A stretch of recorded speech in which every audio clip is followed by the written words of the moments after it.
President Trump will be welcomed with a full state visit when he comes to the UK later on this year. That's despite a petition against it, which has received more than 1.85 million signatures. That's a lot.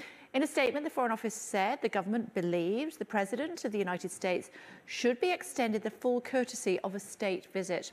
We look forward to welcoming President Trump once dates and arrangements are finalised. Her Majesty's government recognises the strong views expressed by the many signatories of this petition, but does not support this petition. So what exactly does a state visit involve? Joining us to discuss this is the royal commentator, Alistair Bruce. Always great to see him as well. Hello to you, Alistair. A state visit. Hello, Kate. Talk us through it. Well, a state visit is when one nation and its head of state invites another nation's head of state to come with all the ceremony and panoply that the nation can offer as a sort of gesture of ultimate goodwill, and to provide the focus for both heads of state and the people who come with them to do the business that is most of interest to both nations. OK, so what is it actually physically involved, though? What is the difference between, because we see the red carpet at number 10, don't we, when it's a state visit or an official visit or a presidential visit, and then sometimes it's not there. We see people being welcomed by Her Majesty, sometimes they're not. How do we know the difference? When is a state visit not a state visit? Well, basically, the government decides who to recommend that the Queen invites. Now, when the Queen has invited a head of state, then it is a state visit because she is our head of state. The Queen obviously takes advice and lives by that advice. She didn't sit down, scratch her head and say, I think we'll get Donald Trump over. She took the advice from, first of all, the Foreign Office and then through the Prime Minister. She then wrote literally to the President confirming the invitation that had been indicated by Prime Minister when she was over there with the President. And so the Prime Minister's instruction becomes a letter from the Queen to the President, and that is what's acted upon. And then they start making the arrangements, and that's quite a complicated process. OK, and what does that involve? And who decides what the dates are? And who decides whether they speak at Westminster Hall? All these questions and more. And who decides if they have a state banquet and stuff?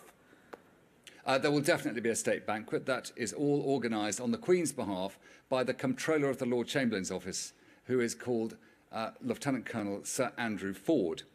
He used to be in the Guards, and he organises all the ceremonial aspects of the Queen's responsibilities.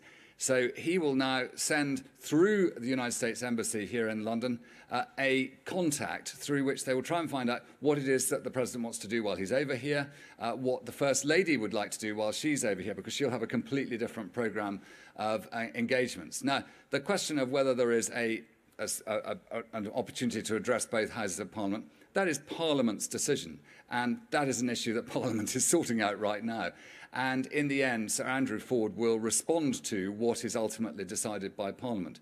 But, you know, the Queen won't interfere with that, although there are places within the Palace of Westminster, because the Palace of Westminster is the Queen's, which will require her permission to allow it to happen. But that would come through the Lord Great Chamberlain. OK, so what if he comes in August or, well, August, say? I mean, Her Majesty's normally away, isn't she?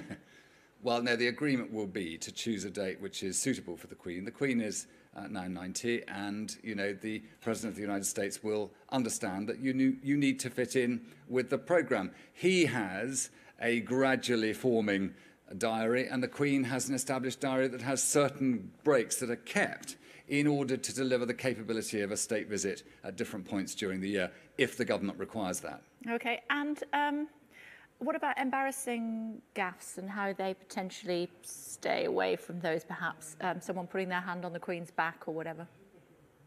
Well, there was an occasion when one state visitor brought a suite over of people supporting him who did some cooking on the carpet in the corridors at Buckingham Palace. That's probably a bit difficult. You know, those sort of things happen. After all, the Queen was asked to entertain Ceausescu, and that wasn't an easy thing probably for her, but she just got on with it because that was the advice she received from the Prime Minister of the elected government of the day. Just while we've got you, is that a Valentine tie that you've got on there? That looks like two teddy bears with flowers.